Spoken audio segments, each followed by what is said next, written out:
على محمد وعلى آل محمد كما صليت على إبراهيم وعلى آل إبراهيم إنك حميد مجيد. اللهم بارك على محمد وعلى آل محمد كما باركت على إبراهيم وعلى آل إبراهيم إنك حميد مجيد. سورت مؤمنون مکی ہے اور اس کی 118 آیتیں ہیں اور 6 رکوع. بسم اللہ الرحمن الرحیم. قد افلح المؤمنون الذين هم في صلاتهم خاشعون والذين هم عن اللغو معرضون والذين هم للزكاة فاعلون والذين هم لفروجهم حافظون. فلاح کی لغوی معنی ہے چیرنا، کاٹنا. کاشتکار کو بھی فلاح کہا جاتا ہے کہ وہ زمین کو چیر پھاڑ کر اس میں بیج بوتا ہے.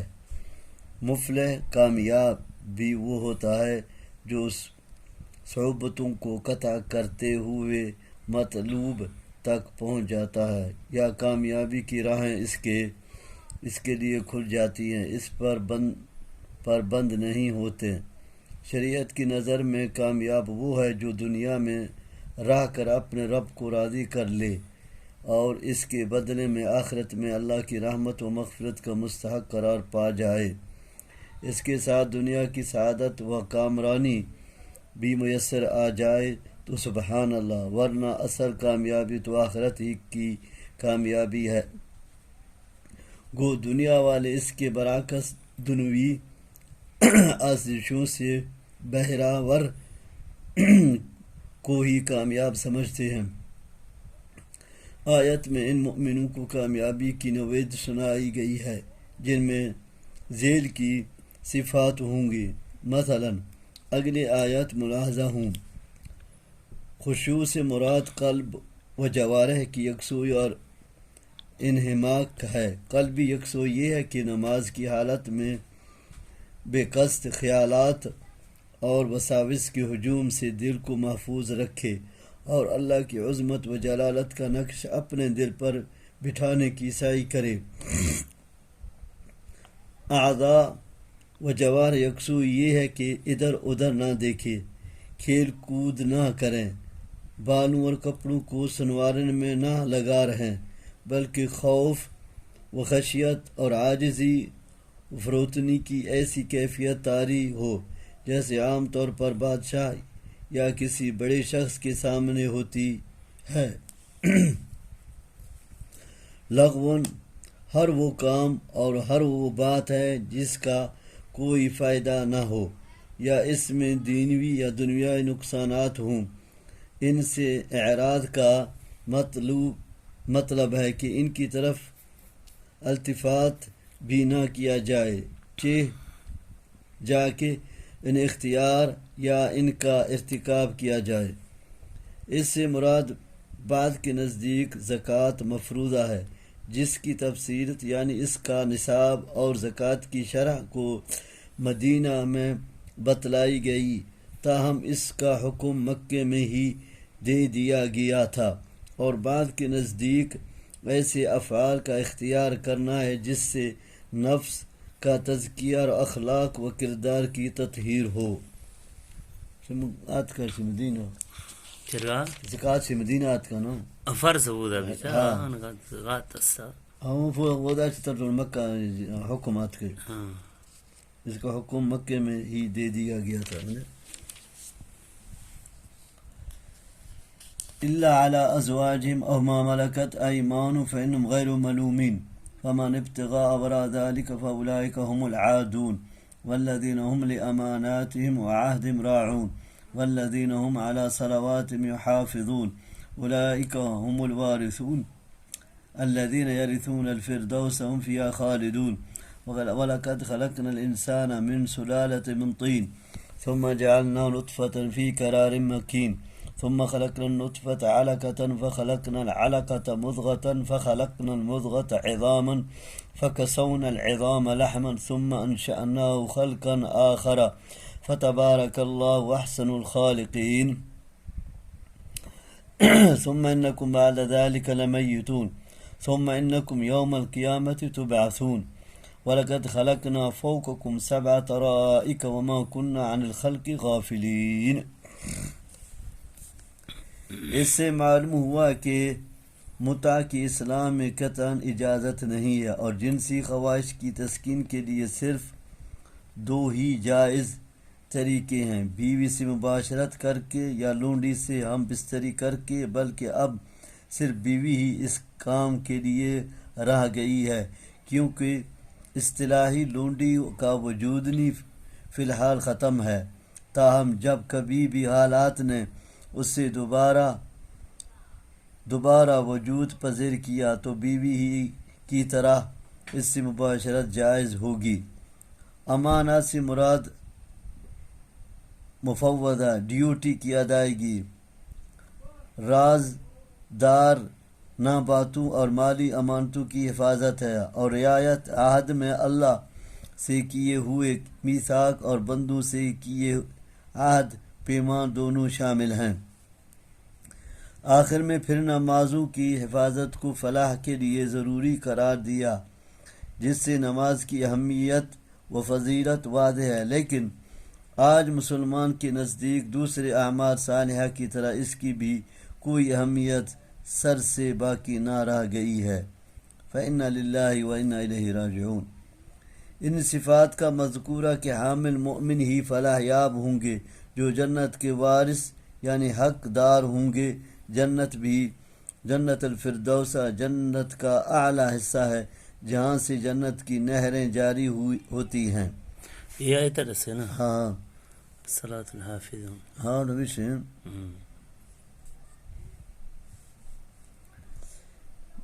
نہیں تو مٹی سے پیدا کرنے کا مطلب ابو البشر حضرت آدم علیہ السلام کی مٹی سے پیدائش ہے، یا انسان جو خوراک بھی کھاتا ہے وہ سب مٹی سے ہی پیدا ہوتی ہیں۔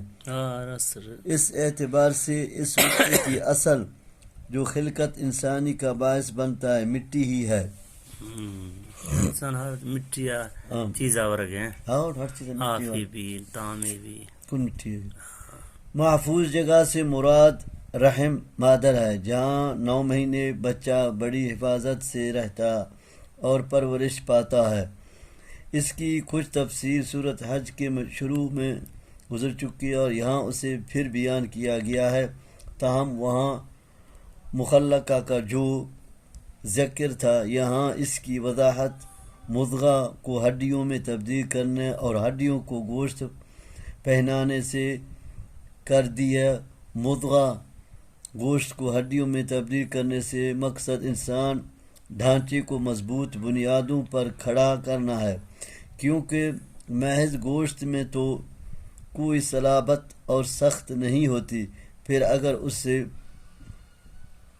نرا ہڈیوں کا ڈھانچہ ہی رکھا جاتا ہے تو انسان میں وہ حسن و روانی نہ آتی جو ہر انسان کے اندر موجود ہے۔ اس لیے ان ہڈیوں پر ایک خاص تناسب اور مقدار سے گوشت چڑھا دیا گیا، کہیں کم کہیں زیادہ، تاکہ اس کی قدر اس کے قد و قامت میں غیر موزونیت اور بھداپن پیدا نہ ہو، بلکہ وہ حسن و جمال کا ایک بیکر اور قدرت کی تخلیق کا ایک شاہکار ہو۔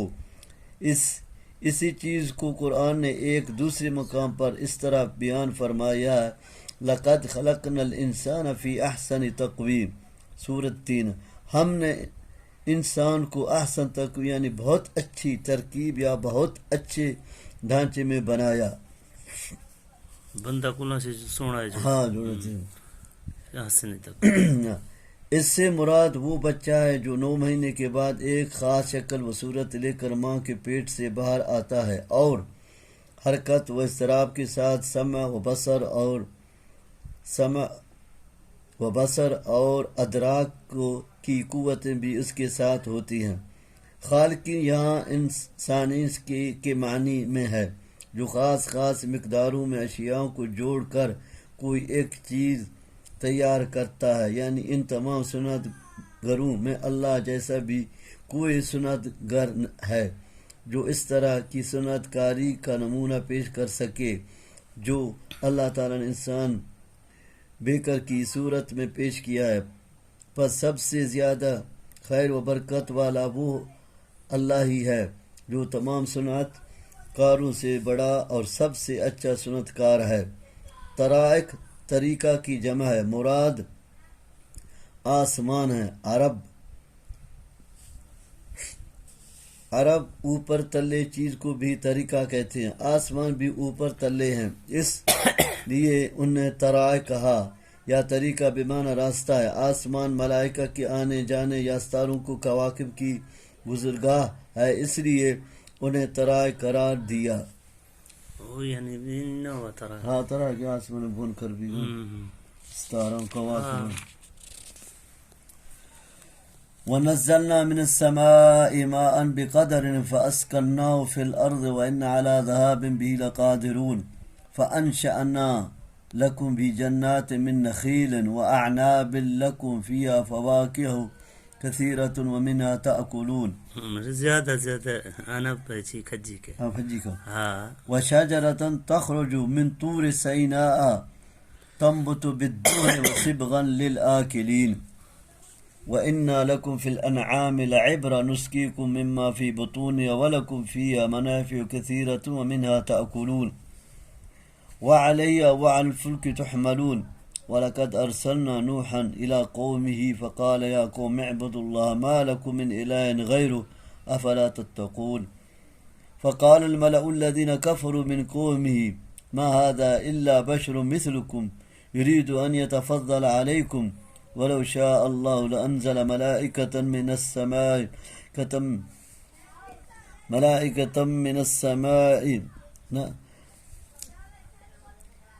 وَلَوْ شَاءَ اللَّهُ لَأَنزَلَ مَلَائِكَةً مَا سَمِعْنَا بِهَٰذَا فِي آبَائِنَا الْأَوَّلِينَ إِنْ هُوَ إِلَّا رَجُلٌ بِهِ جِنَّةٌ فَتَرَبَّصُوا بِهِ حَتَّىٰ حِينٍ۔ خلق سے مراد مخلوق ہے، یعنی آسمان کو پیدا کر کے ہم اپنی زمینی مخلوق سے غافل نہیں ہو گئے بلکہ ہم نے آسمانوں کو زمین پر گرنے سے محفوظ رکھا ہے تاکہ مخلوق ہلاک نہ ہو۔ یا یہ مطلب ہے کہ ہم مخلوق کے مصالح اور ان کی ضروریات زندگی سے غافل نہیں ہو گئے بلکہ ہم اس کا انتظام کرتے ہیں۔ اور بعض نے یہ مفہوم بیان کیا کہ زمین سے جو کچھ نکلتا یا داخل ہوتا، اسی طرح آسمان سے جو اترتا اور چڑھتا ہے سب اس کے علم میں ہے، اور ہر چیز پر وہ نظر رکھتا ہے اور ہر جگہ وہ اپنے علم کے لحاظ سے تمہارے ساتھ ہوتا ہے، یعنی نہ زیادہ کہ جس سے تباہی پھیل جائے اور نہ اتنا کم کہ پیداوار اور دیگر ضروریات کے لیے کافی نہ ہو۔ یعنی یہ انتظام بھی کیا کہ سارا پانی برس کر فوراً بہہ نہ جائے اور ختم نہ ہو جائے، بلکہ ہم نے چشموں، نہروں، دریاؤں اور تالابوں اور کنووں کی شکل میں اسے محفوظ بھی کیا ہے، کیونکہ ان سب کی اصل بھی آسمانی بارش ہی ہے، تاکہ ان ایام میں جب بارشیں نہ ہوں یا ایسے علاقے میں جہاں بارش کم ہوتی ہے اور پانی کی ضرورت زیادہ ہے ان سے پانی حاصل کر لیا جائے۔ یعنی جس طرح ہم نے اپنے فضل و کرم سے پانی کا ایسا وسیع انتظام کیا ہے، وہیں ہم اس بات پر بھی قادر ہیں کہ پانی کی سطح ہم اتنی نیچے کر دیں کہ تمہارے لیے پانی کا حصول ناممکن ہو جائے۔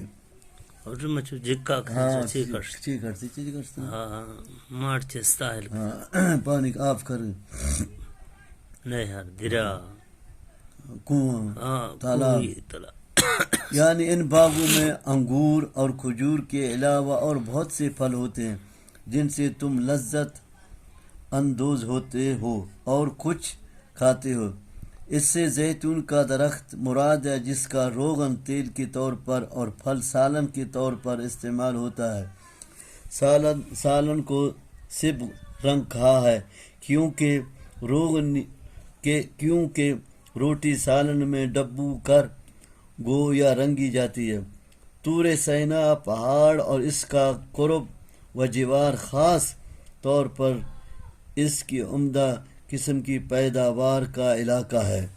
یہ چیز مصر ہے سینا، ہاں یعنی رب ان کی ان نعمتوں سے تم فیض یاب ہوتے ہو، کیا وہ اس لائق نہیں کہ تم اس کا شکر ادا کرو اور صرف اسی ایک کی عبادت اور اطاعت کرو؟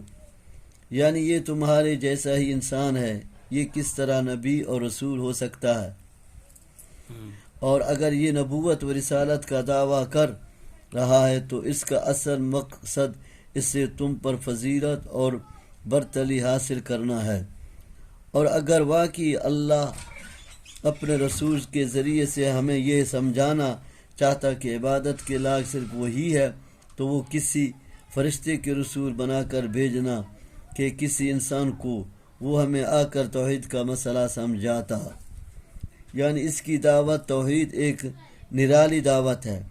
اس سے پہلے ہم نے اپنے باپ دادوں کے زمانے میں تو یہ سنی ہی نہیں۔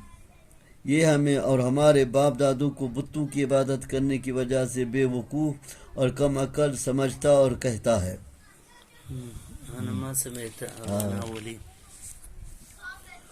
قال رب انصرني بما كذبون فأوحينا إليه أن اصنع الفلك بأعيننا ووحينا فإذا جاء أمرنا وفارت النور فاسلك فيها من كل زوجين اثنين وأهلك إلا من سبق عليه القول منهم ولا تخاطبني في الذين ظلموا إنهم مغرقون. نمدي الله. فإذا استويت أنت ومن معك على الفلك فقل الحمد لله الذي نجانا من القوم الظالمين. يا الله ما كون ظالم شكرت.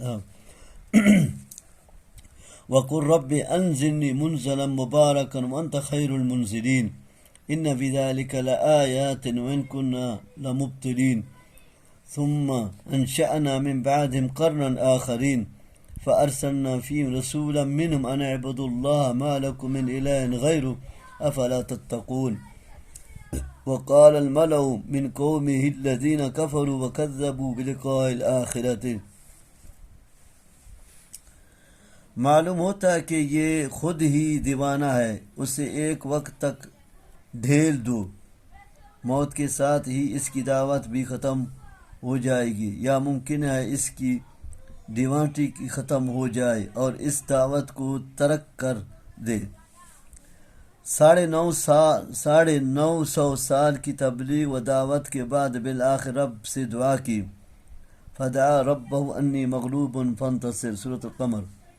نوح علیہ السلام نے رب سے دعا کی، میں مغلوب اور کمزور ہوں، میری مدد کرو، میری الله مدد پاک هي دعا لوٹ. ہاں میں نیچی مننے کس میری مدد کر۔ اللہ تعالیٰ نے دعا قبول فرمائی اور حکم دیا کہ میری نگرانی اور ہدایت کے مطابق کشتی تیار کرو، فلکا،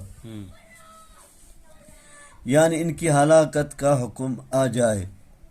تنور پر حاشیہ سورۃ ہود میں گزر چکا ہے کہ صحیح بات یہ ہے کہ اس سے مراد ہمارے ہاں کا معروف تنور نہیں جس میں روٹی پکائی جاتی ہے، بلکہ روئے زمین مراد ہے کہ ساری زمین ہی چشمے میں تبدیل ہو گئی، نیچے زمین سے پانی چشموں کی طرح ابل پڑا۔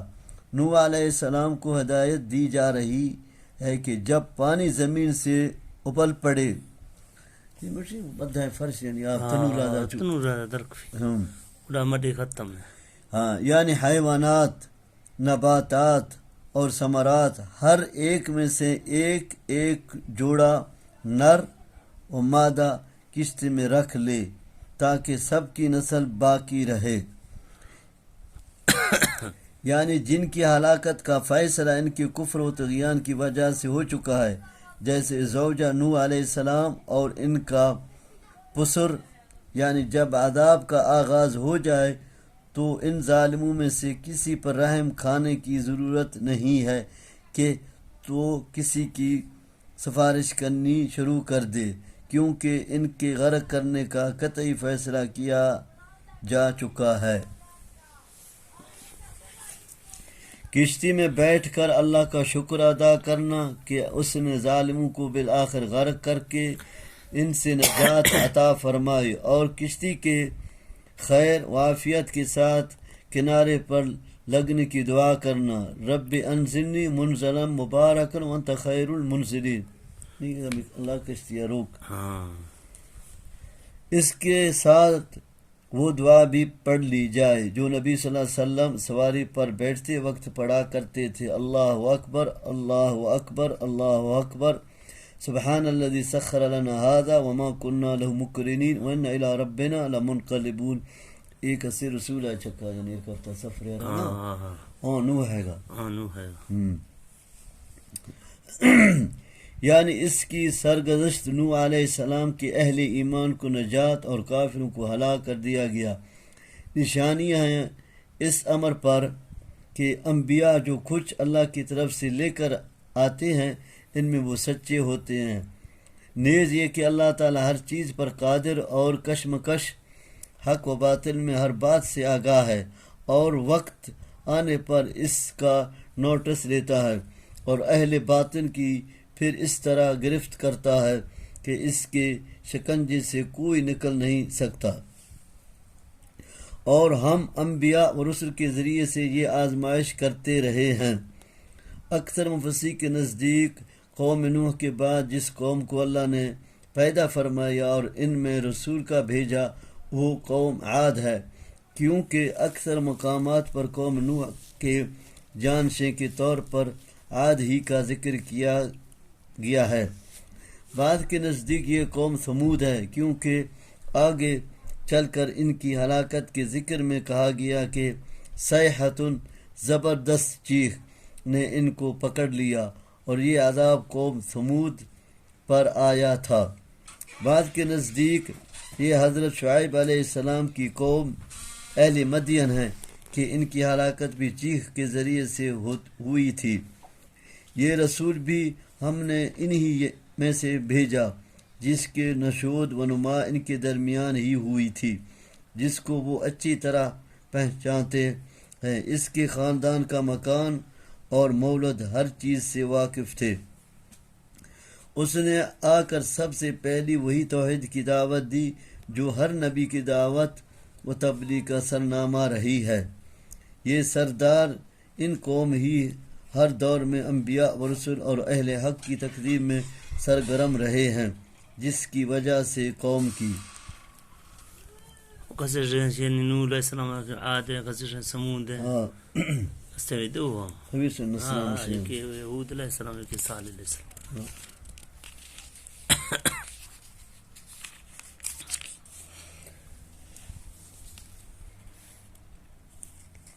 وَأَتْرَفْنَاهُمْ فِي الْحَيَاةِ الدُّنْيَا مَا هَذَا إِلَّا بَشَرٌ مِثْلُكُمْ يَأْكُلُ مِمَّا تَأْكُلُونَ مِنْهُ وَيَشْرَبُ مِمَّا تَشْرَبُونَ وَلَئِنْ أَطَعْتُمْ بَشَرًا مِثْلَكُمْ إِنَّكُمْ إِذًا لَخَاسِرُونَ أَيَهْدِكُمْ أَنَّكُمْ إِذَا مِتُّمْ وَكُنْتُمْ تُرَابًا وَعِظَامًا أَنَّكُمْ مُخْرَجُونَ هَيْهَاتَ هَيْهَاتَ لِمَ تُوعَدُونَ إِنْ هِيَ إِلَّا حَيَاتُنَا الدُّنْيَا نَمُوتُ وَنَحْيَا وَمَا نَحْنُ بِمَبْعُوثِينَ إِنْ هُوَ إِلَّا رَجُلٌ افترى على الله كذبا وما نحن له بمؤمنين.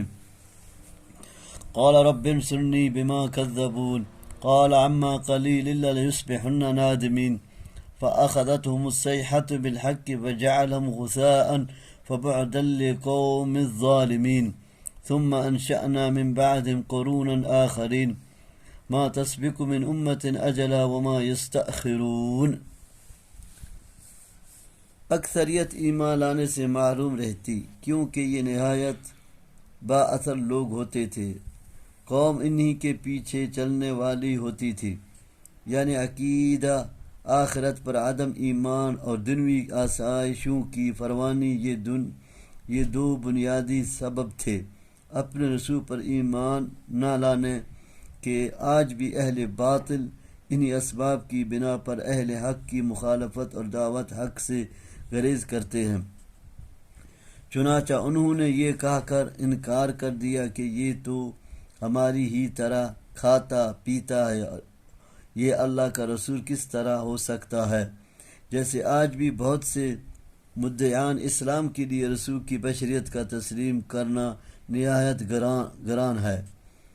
وہ خسارہ ہی ہے کہ اپنے ہی جیسے انسان کو رسول مان کر تم اس کی فضیلت و برتری کو تسلیم کر لو گے، جب کہ ایک بشر دوسرے بشر سے افضل کیوں کر ہو سکتا ہے؟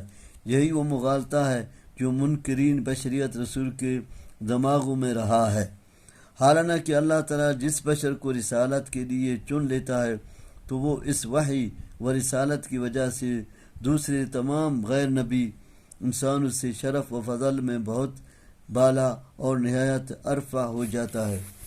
ہیہاتا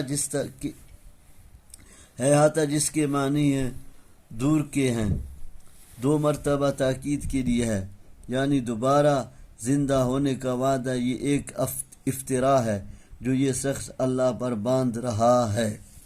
حیات چیز ہے ہیہاتا دروگ ہے، یعنی متھر تو دوبارہ چیبو دروگا بند گئے۔ ہاں، بالآخرت حضرت نوح علیہ السلام کی طرح اس پیغمبر نے بھی بارگاہ الہی مدد کے لیے دست دعا دراز کر دیا۔ عما میں ما زائدہ ہے جو چار مجرور کے درمیان قلت زمان کی تاکید کے لیے آیا ہے، جیسے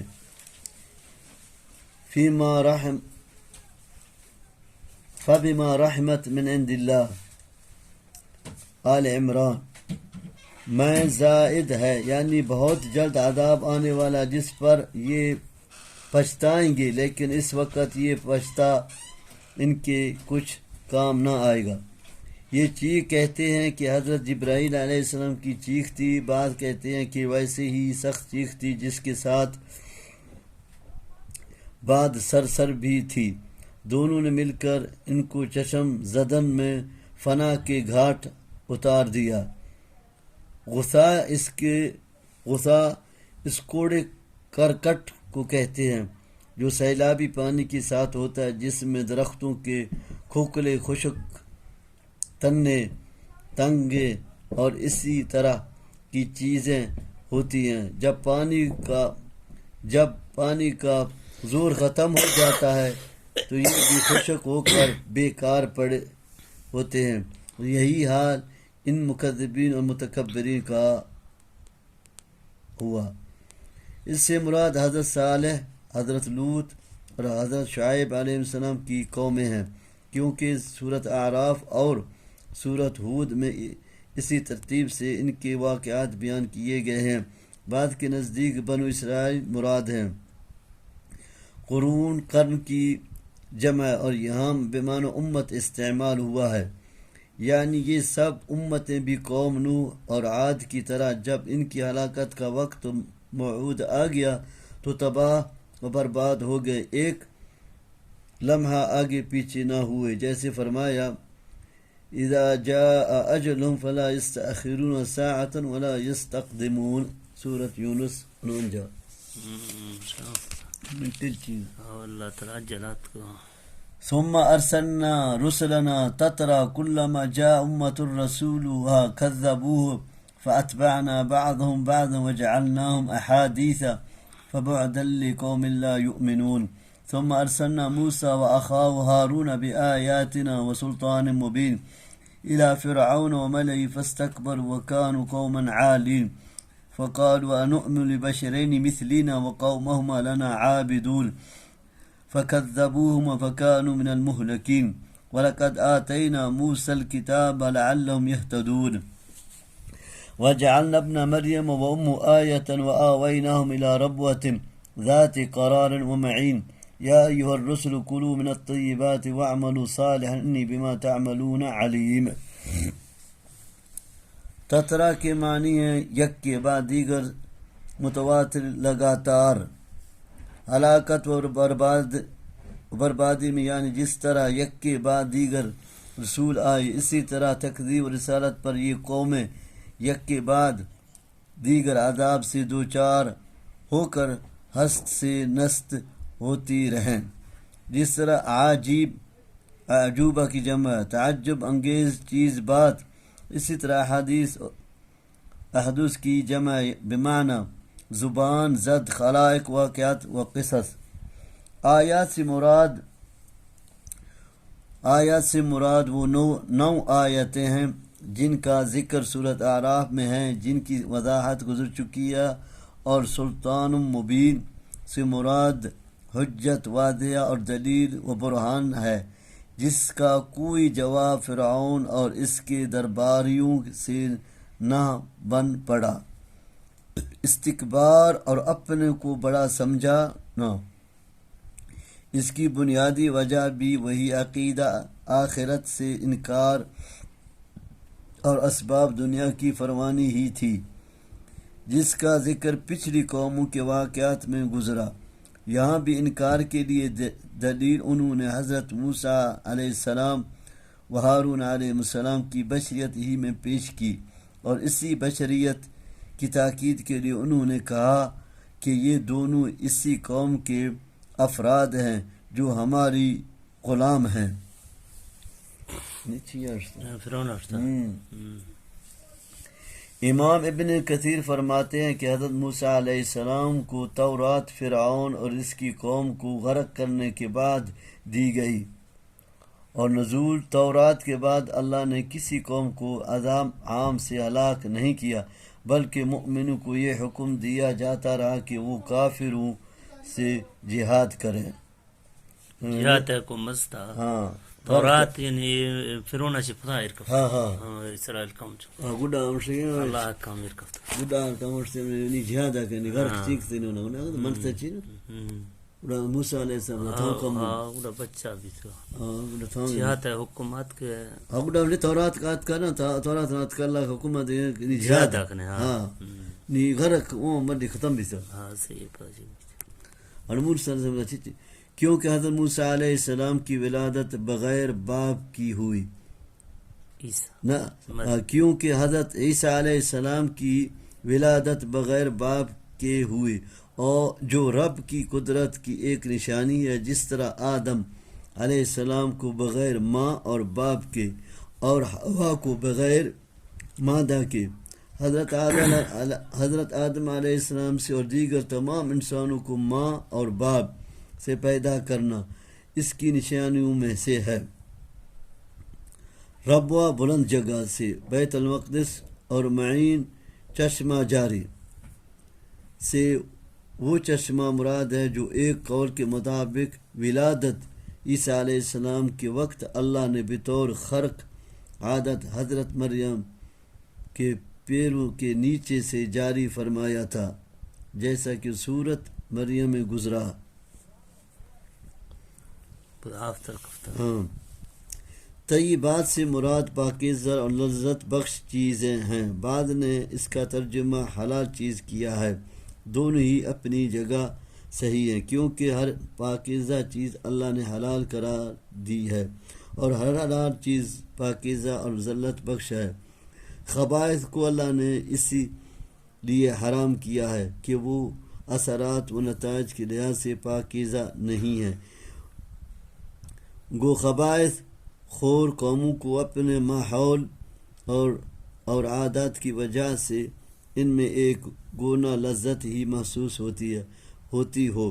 عمل صالح وہ ہے جو شریعت یعنی قرآن و حدیث کے موافق ہو، نہ کہ وہ جس سے لوگ اچھا سمجھے، کیونکہ لوگوں کو تو بدعات بھی بہت اچھی لگتی ہیں، بلکہ اہل بدعات کے جتنا اہتمام بدعات کا ہے اتنا فرائض اسلام اور سنن مستحبات کا بھی نہیں ہے۔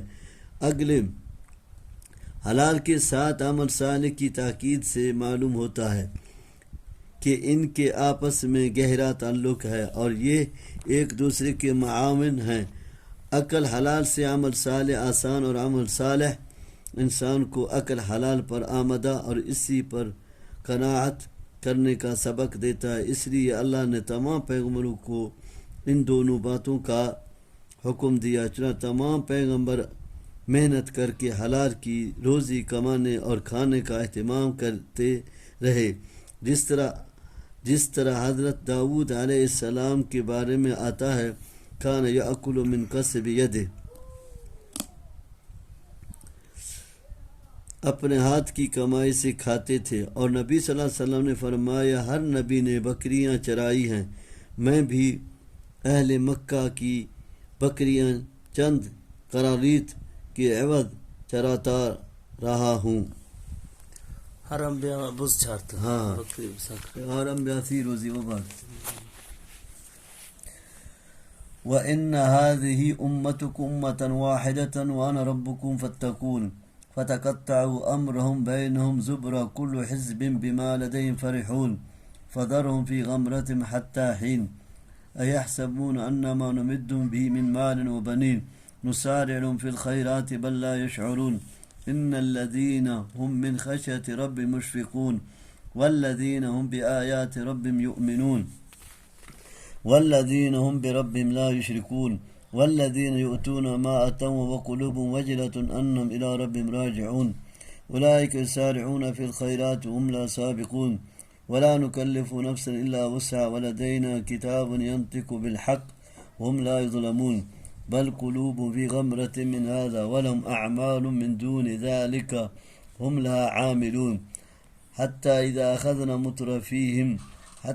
أخذنا مترفيهم بالعذاب إذا هم يجأرون. قراریت آج کل بلیک ملیریوں سمگلروں رشوت وسود خوروں اور دیگر حرام خوروں نے محنت مزدوری کر کے حلال روزی کھانے والوں کو حقیر اور پست طبقہ بنا کر رکھ دیا ہے. در حالانکہ معاملہ اس کے برعکس سے ایک اسلامی معاشرے میں حرام خوروں کے لیے عزت و شرف کا کوئی مقام نہیں، چاہے وہ قارون کے خزانوں کے مالک ہوں. احترام و تکریم کے مستحق صرف وہ لوگ ہیں جو محنت کر کے حلال کی روزی کھاتے ہیں، چاہے رکھی سکھی ہی ہو. اسی نبی صلی اللہ علیہ وسلم نے اس کی بڑی تاکید فرمائی ہے اور فرمایا ہے کہ اللہ تعالی حرام کمائی والے کا صدقہ قبول فرماتا ہے نہ اس کی دعا ہی. امہ سے مراد دین ہے اور ایک ہونے کا مطلب یہ ہے کہ سب انبیاء نے ایک اللہ کی عبادت ہی کی دعوت پیش کی ہے، لیکن لوگ دین توحید چھوڑ کر الگ الگ فرقوں اور گروہوں میں بٹ گئے اور ہر گروہ اپنے عقیدہ و عمل پر خوش ہے، چاہے وہ حق سے کتنا بھی دور ہو. غمرہ معکثیر کو کہتے ہیں جو زمین کو ڈھانپ لیتا ہے. گمراہی کی تاریکیاں بھی اتنی کبیر ہوتی ہیں کہ اس میں گھرے ہوئے انسانوں کی نظروں سے حق اور جہل ہی رہتا ہے. غمرہ سے مراد حیرت، غفلت اور ضلالت ہے. آیات میں بطور تحدید ان کو چھوڑنے کا حکم ہے، مقصود وعد و نصیحت سے روکنا نہیں ہے. یعنی اللہ کی راہ میں خرچ کرتے ہیں لیکن اللہ سے ڈرتے بھی رہتے ہیں کہ کسی کوتاہی کی وجہ سے ہمارا عمل یا صدقہ نامقبول قرار نہ پائے. حدیث میں آتا ہے حضرت عائشہ رضی اللہ عنہا نے پوچھا ڈرنے والے کون ہیں؟ وہ جو شراب پیتے، بدکاری کرتے اور چوریاں کرتے ہیں. نبی صلی اللہ علیہ وسلم نے فرمایا نہیں، بلکہ وہ لوگ ہیں جو نماز پڑھتے، روزہ رکھتے اور صدقہ و خیرات کرتے ہیں لیکن ڈرتے رہتے ہیں کہ کہیں یہ نہ قبول نہ ٹھہرے.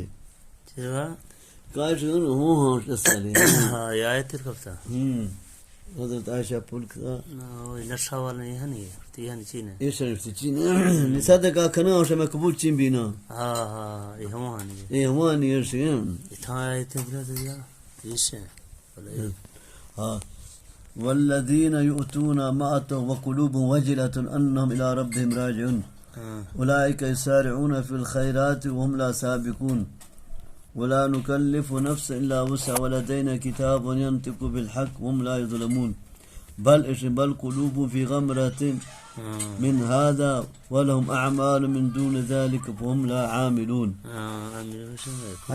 حتى إذا أخذنا مترفين بالعذاب إذا هم يجهرون. حدیث میں آتا ہے حضرت عائشہ رضی اللہ نے پوچھا ڈرنے والے کون ہیں؟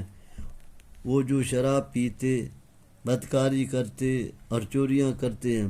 نبی صلی اللہ علیہ وسلم نے فرمایا نہیں، بلکہ یہ وہ لوگ ہیں جو نماز پڑھتے، روزہ رکھتے اور صدقہ و خیرات کرتے ہیں، لیکن ڈرتے رہتے ہیں کہ کہیں یہ ناقبول نہ ٹھہریں۔ ایسی ہی آیات سورۃ بقرہ کے آخر میں گزر چکی ہے، یعنی شرک کے علاوہ دیگر کبائر یا وہ اعمال مراد ہیں جو مومنوں کے اعمال خشیت الہی، ایمان بالتوحید وغیرہ کے برعکس ہیں، تاہم مفہوم دونوں کا ایک ہی ہے۔ مترفین سے مراد آسودہ حال متناعمین ہیں۔ عذاب تو آسودہ اور غیر آسودہ حال دونوں کو ہی ہوتا ہے، لیکن آسودہ حال لوگوں کا نام خصوصی طور پر شاید اس لیے لیا گیا کہ قوم کی قیادت بالعموم انہی کے ہاتھوں میں ہوتی ہے۔ وہ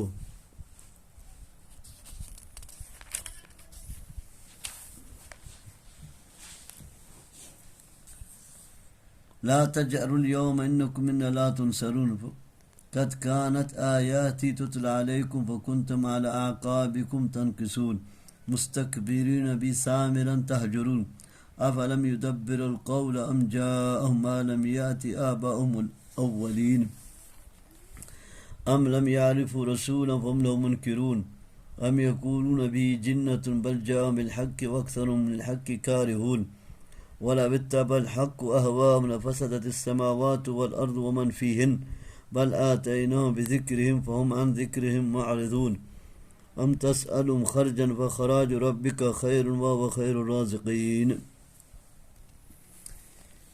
جس طرح چاہے قوم کا رخ پھیر سکتے ہیں اگر وہ اللہ کی نافرمانی کا راستہ اختیار کریں اور اس پر ڈٹے رہیں، تو انہی کی دیکھا دیکھی قوم بھی ٹس سے مست نہیں ہوتی اور توبہ و ندامت کی طرف نہیں آتی۔ یہاں مترفین سے مراد وہ کفار ہیں جنہیں مال و دولت کی فراوانی اور اولاد و احفاد سے نوازا کر مہلت دی گئی، جس طرح کہ چند آیات قبل ان کا ذکر کیا گیا ہے۔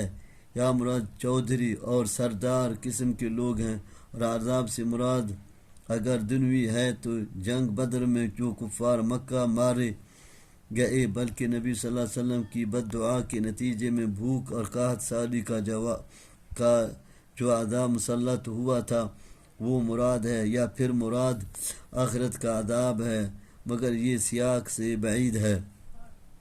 یعنی دنیا میں عذاب الہی سے دو چار ہو جانے کے بعد کوئی چیخ پکارا اور جزع و فزع انہیں اللہ کی گرفت سے چھڑا نہیں سکتی، اس طرح عذاب آخرت سے بھی انہیں چھڑانے والا یا مدد کرنے والا کوئی نہیں ہوگا۔ یعنی قرآن مجید کا احکام الہی جن پر پیغمبر کے فرمودات بھی شامل ہیں۔ نکوس کے معنی ہے رجعت، قہقری، الٹے پاؤں لوٹنا، لیکن بطور استعارہ اعراض اور رد گردانی کے معنی و مفہوم میں استعمال ہوتا ہے۔ یعنی آیات و احکام الہی سن کر تم منہ پھیر لیتے تھے اور ان سے بھاگتے تھے۔ بھی کا مرجع جمہور محسن نے بیت العتیق خانہ کعبہ یا حرم لیا ہے، یعنی انہیں اپنی تولیت خانہ کعبہ اور اس کا خادم و نگران ہونے کا جو غرہ تھا، اس کی بنا پر آیات الہی کا انکار کیا، اور بعد نے اس کا مرجع قرآن کو بنایا ہے۔ اور مطلب یہ ہے کہ قرآن سن کر ان کے دل میں کبر و نخوت پیدا ہو جاتی جو انہیں قرآن پر ایمان لانے سے روک دیتی۔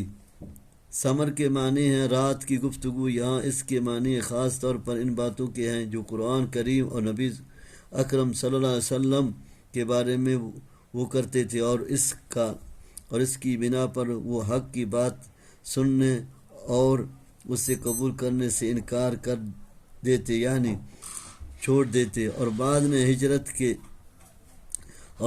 نے ہجر کے معنی ہذیان گوئی اور بعد نے فحش گوئی کے لیے ہیں۔ یعنی راتوں کی گفتگو میں تم قرآن کی شان میں ہذیان بکتے ہوئے یا بے ہودہ اور فحش باتیں کرتے ہو جن میں کوئی بھلائی نہیں۔ بات سے مراد قرآن کریم ہے، یعنی اس میں غور کر لیتے تو انہیں اس پر ایمان لانے کی توفیق نصیب ہو جاتی۔ اور قرآن پڑھی جی گا فرقان اور ٹھیک ہے پچا نہ کرتا گندے نہ توجہ داتے ہیں تیرا ایمان کھاتے توجہ یہ منقطع یا انتقادیہ یعنی بل کے معنی ہے، یعنی ان کے پاس وہ دین اور شریعت آئی ہے جس سے ان کے آبا اجداد زمانہ جاہلیت میں محروم رہے، جس پر انہیں اللہ کا شکر ادا کرنا اور دین اسلام کو قبول کر لینا چاہیے تھا۔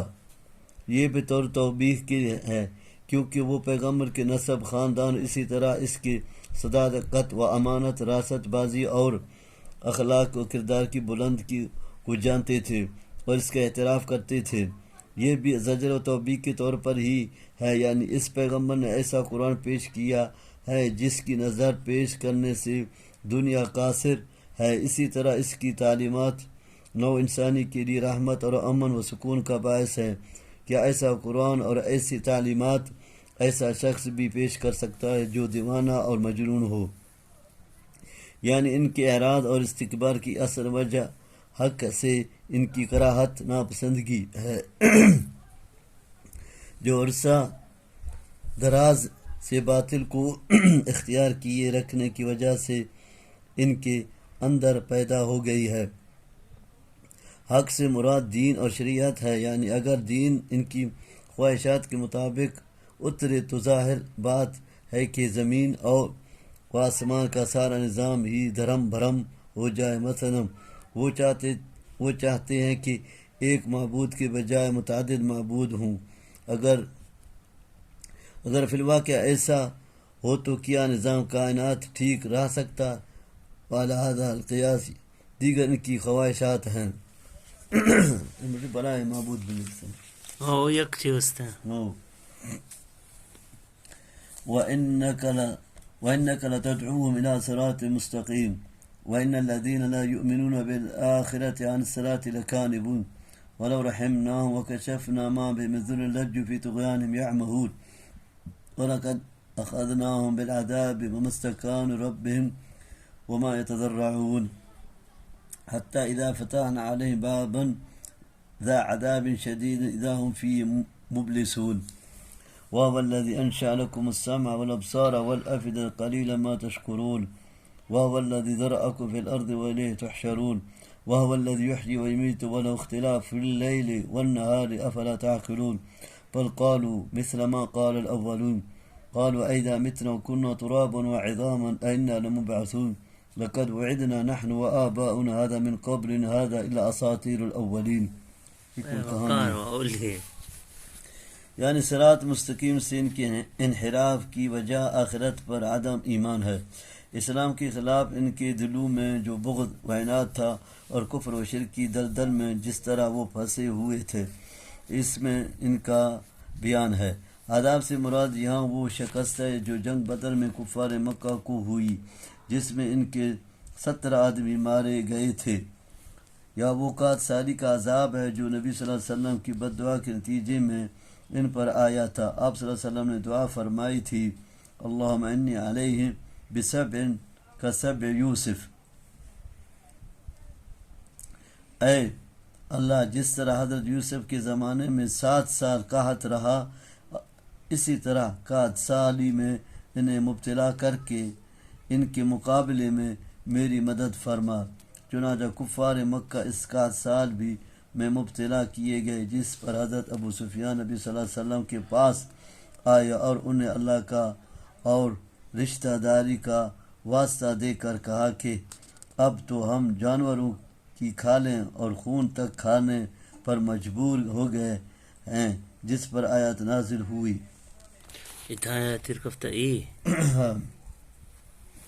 اور ہوں دعا لٹتے تو یوسف علیہ السلام اور حتی اذا فتحنا علیہ بابا ذا عذاب شدید اذا هم فی مبلسون۔ اسم كرجية تدرى ولا كذا ولقد أخذناهم بالعذاب مستكان ربي وما يتضرعون وإذا تردين چھڑسا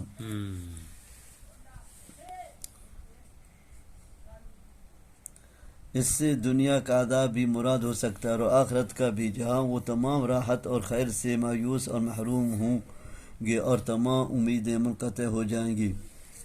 یعنی عقل و فہم اور سننے کی یہ صلاحیت عطا تاکہ ان کے ذریعے سے وہ حق کو پہنچائیں، سنیں اور اسے قبول کریں. یہی ان نعمتوں کا شکر ہے، مگر یہ شکر کرنے والے یعنی حق کو اپنانے والے کم ہی ہیں. اس میں اللہ کی قدرت عظیم کا بیان ہے کہ جس طرح اس نے تمہیں پیدا کر کے مختلف اطراف میں پھیلا دیا ہے، تمہارے رنگ بھی ایک دوسرے سے مختلف ہیں، زبانیں بھی مختلف ہیں اور عادات اور رسومات بھی مختلف.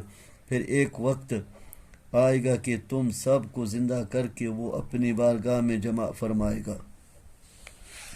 یعنی رات کے بعد دن اور دن کے بعد رات کا آنا، پھر رات اور دن کا چھوٹا بڑا ہونا، جس سے تم یہ سمجھ سکو کہ یہ سب کچھ اس ایک اللہ کی طرف سے ہے جو ہر چیز پر غالب ہے اور اس کے سامنے ہر چیز جھکی ہوئی ہے.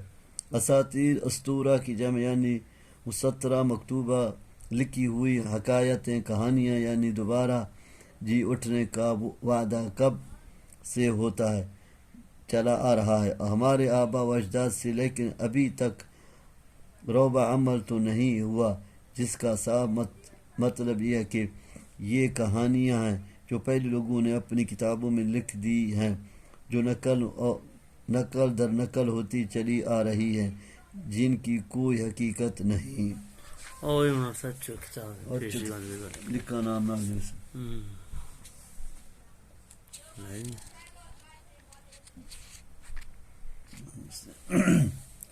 قل من الأرض ومن فيها إن كنتم تعلمون سيقولون الله قل أفلا تذكرون قل من رب السماوات السبع ورب العرش العظيم سيقولون الله قل أفلا تتقون قل من بيده الملكوت كل شيء وهو يجير ولا يجار عليه إن كنتم تعلمون سيقولون الله قل أفلا سيقولون الله قل فأنا تسحرون بل آتينا بالحق وإنهم لكاذبون ما اتخذ الله من ولد وما كان معه من إله إذا لذهب كل إله بما خلق وعلى بعضهم على بعض سبحان الله عما يصفون عالم الغيب والشهادة فتعالى الله عما يشركون قل رب إما تريني ما يوعدون ربي فلا تجعلني في القوم الظالمين وإن على أن نريك ما نعدهم لقادرون.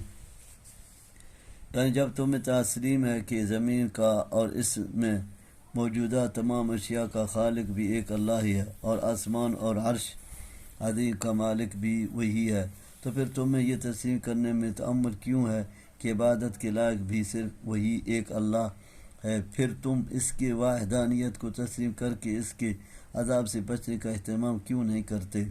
یا جس کی وہ حفاظت کرنا چاہے اور اس سے اپنی بنا میں لے کیا اس کوئی نقصان پہنچا سکتا ہے، یعنی جس کو وہ نقصان پہنچانا چاہے. کیا کائنات میں اللہ کے سوا کوئی ایسی ہستی ہے کہ وہ اسے نقصان سے بچا لے اور اللہ کے مقابلے میں اپنی بنا میں لے لے؟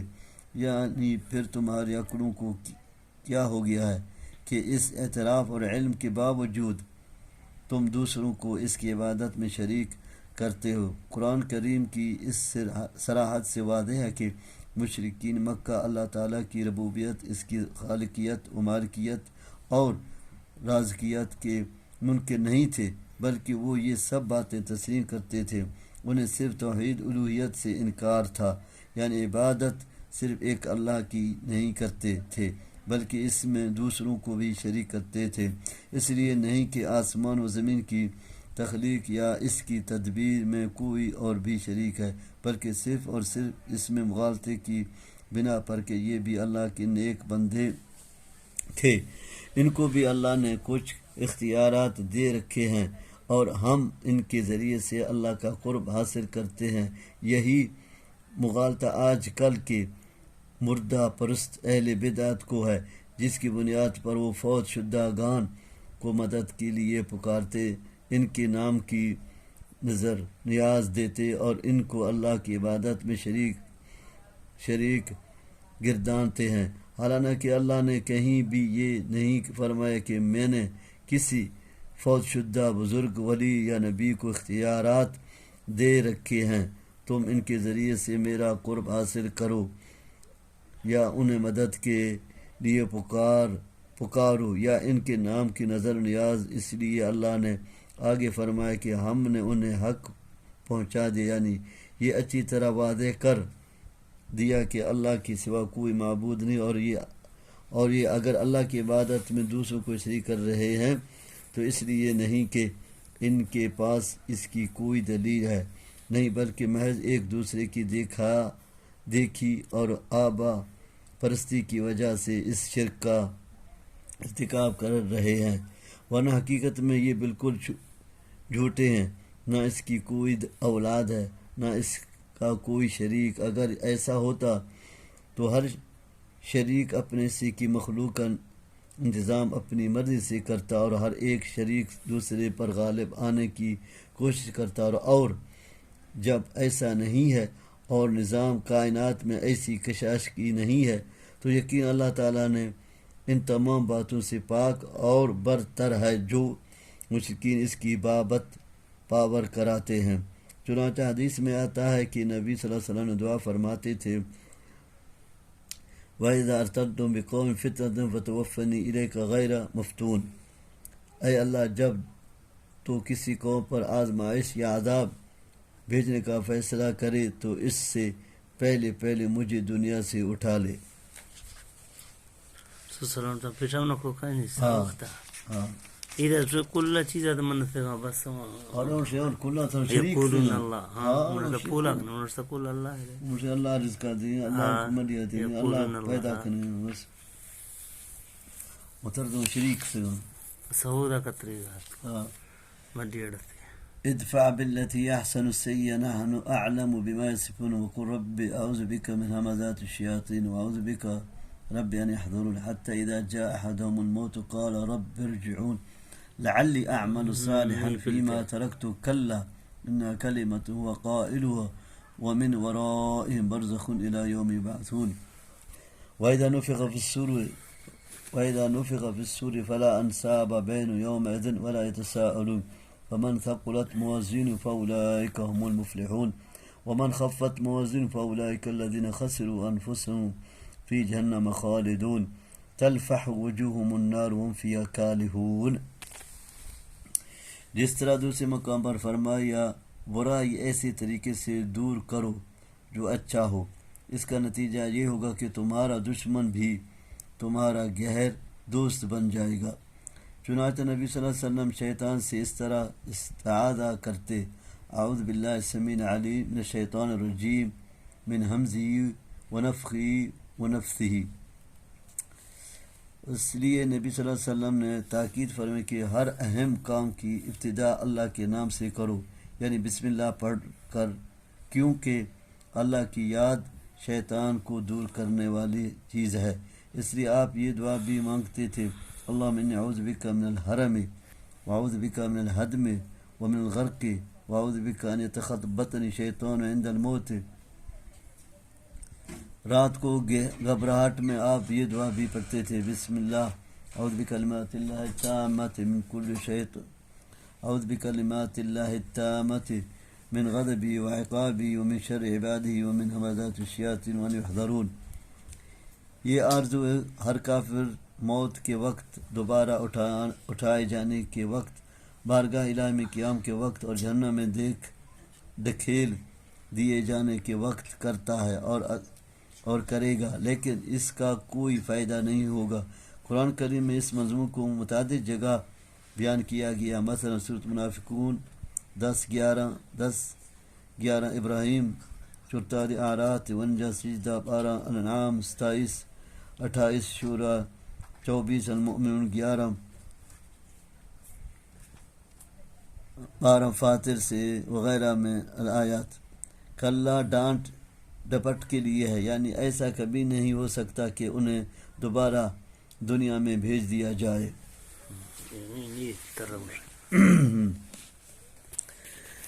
اس کے ایک معنی تو یہ ہے کہ ایسی بات ہے کہ جو ہر کافر نزع جانگنی کے وقت کہتا ہے۔ دوسرے معنی ہے کہ یہ صرف بات ہی بات ہے، عمل نہیں۔ اگر انہیں دوبارہ بھی دنیا بھیج دیا جائے تو ان کا یہی قول ہی رہے گا، عمل صالح کی توفیق انہیں پھر بھی نصیب نہیں ہوگی۔ جیسے دوسرے مقام پر فرمایا وَلَوْ رُدُّوا لَعَادُوا لِمَا نُهُوا عَنْهُ، اگر انہیں دنیا میں لوٹا دیا جائے تو یہ پھر وہی کام کریں گے جن سے انہیں منع کیا گیا تھا۔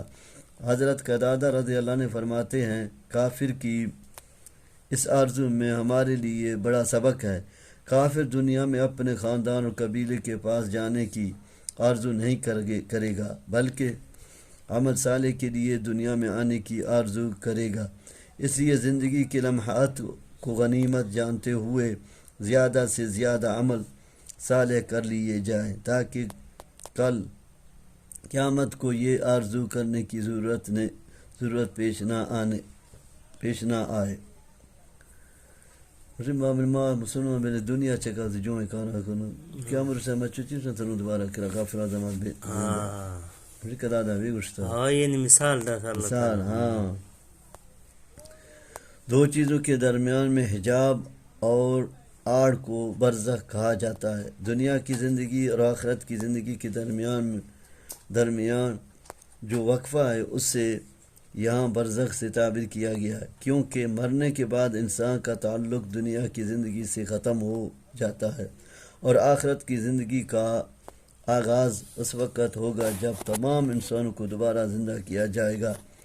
یہ درمیان کی زندگی جو قبر میں یا پرندے کے پیٹ میں یا جلا ڈالنے کی صورت میں مٹی کے ذرات میں گزرتی ہے، برزخ کی زندگی ہے انسان کا یہ وہ وجود جہاں بھی اور جس شکل میں بھی ہو کہ بظاہر مٹی میں مل کر مٹی بن چکا ہوگا یا راکھ بنا کر ہوا میں اڑا دیا یا دریاؤں میں بہا دیا گیا ہوگا یا کسی جانوروں کی خوراک بن گیا ہوگا، مگر اللہ تعالیٰ سب کو ایک نیا وجود عطا فرما کر میدان میں محشر میں جمع فرمائے گا۔ محشر کی ہولناکیوں کی وجہ سے ابتدا ایسا ہوگا، بعد میں وہ ایک دوسرے کو پہچانیں گے بھی اور ایک دوسرے سے پوچھ گچھ بھی کریں گے۔ چہرے کا ذکر اس لیے کیا کہ یہ انسان وجود کا سب سے اہم اور اشرف حصہ ہے، ورنہ جہنم کی آگ تو پورے جسم کو ہی محیط ہوگی۔ وجوہ استاد دین زیادہ تلفح وجوہهم النار۔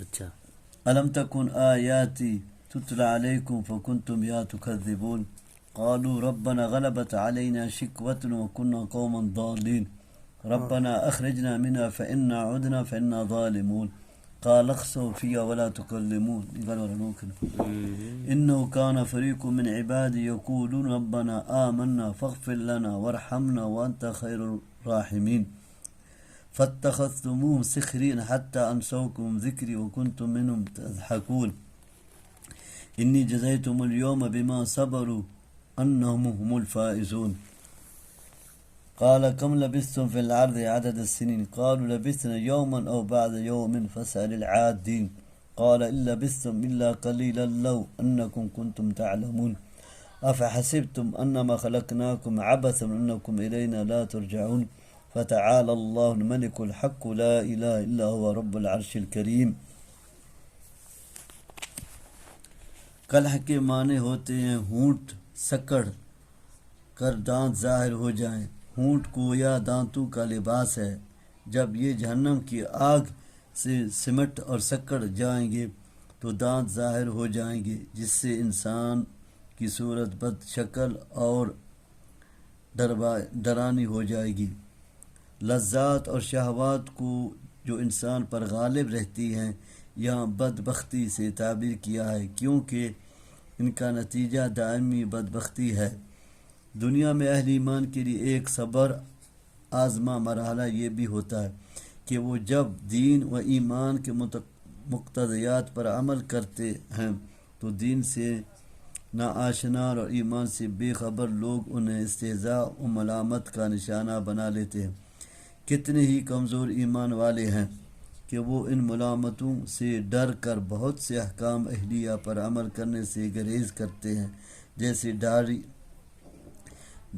ڈاری ہے، پردے کا مسئلہ ہے، شادی بیاہ کی ہندانہ رسومات سے اجتناب ہے، وغیرہ وغیرہ۔ خوش قسمت ہیں وہ لوگ جو کسی بھی ملامت کی پردہ نہیں کرتے اور اللہ و رسول کی اطاعت سے کسی بھی موقع پر انحراف نہیں کرتے۔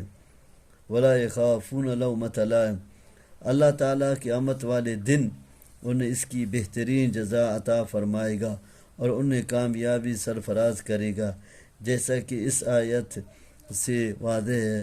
اللہم اجعلنا منہم۔ اس سے مراد فرشتے ہیں جو انسانوں کے اعمال اور عمریں لکھنے پر مأمور ہیں، یا وہ انسان مراد ہیں جو حساب کتاب میں مہارت رکھتے ہیں۔ قیامت کی ہولناکیاں ان کے ذہنوں سے دنیا کی عیش و عشرت کو محو کر دیں گی اور دنیا کی زندگی انہیں ایسے لگے کہ جیسے دن یا آدھا دن، اس لیے وہ کہیں گے کہ ہم تو ایک دن یا اس سے بھی کم وقت دنیا میں رہے۔ بے شک تو فرشتوں سے یا حساب جانے والوں سے پوچھ لیں۔ يوم يومين. ہاں، اس کا مطلب یہ ہے کہ آخرت کی دائمی زندگی کے مقابلے میں یقیناً دنیا کی زندگی بہت ہی قلیل ہے، لیکن اس نقطے کو دنیا میں تم نے نہیں جانا۔ کاش تم دنیا میں اس حقیقت سے، دنیا کی بے ثباتی سے آگاہ ہو جاتے تو آج تم بھی اہل ایمان کی طرح کامیاب و کامران ہوتے۔ یعنی وہ اس سے بہت بلند ہے کہ وہ تمہیں بغیر کسی مقصد کے یوں ہی ایک کھیل کے طور پر بیکار پیدا کرے اور تم جو چاہو کرو، تم سے اس کی کوئی باز پرس ہی نہ ہو، بلکہ اس نے تمہیں ایک خاص مقصد کے تحت پیدا کیا ہے اور وہ ہے اس کی عبادت کرنا۔ اس لیے آگے فرمایا کہ وہ وہی معبود ہے، اس کے سوا کوئی معبود نہیں۔ عرش کی صفت کریم بیان فرمائی کہ وہاں سے رحمتوں اور برکتوں کا نزول ہوتا ہے۔ یہ آیت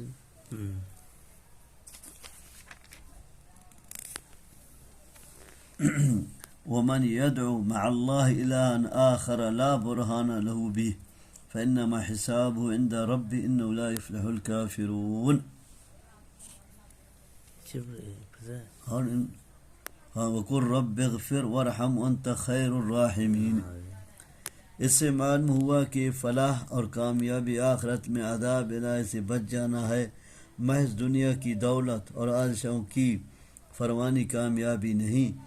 یہ تو دنیا میں کافروں کو بھی حاصل ہے، لیکن اللہ تعالیٰ ان سے فلاح کی نفی فرما رہا ہے، جس کے صاف معنی یہ ہے کہ اصل فلاح آخرت کی فلاح ہے جو اہل ایمان کے حصے میں آئے گی، نہ کہ دنیوی مال و اسباب کی کثرت، جو کہ بلا تفریق مومن و کافر سب کو ہی حاصل ہوتی ہے۔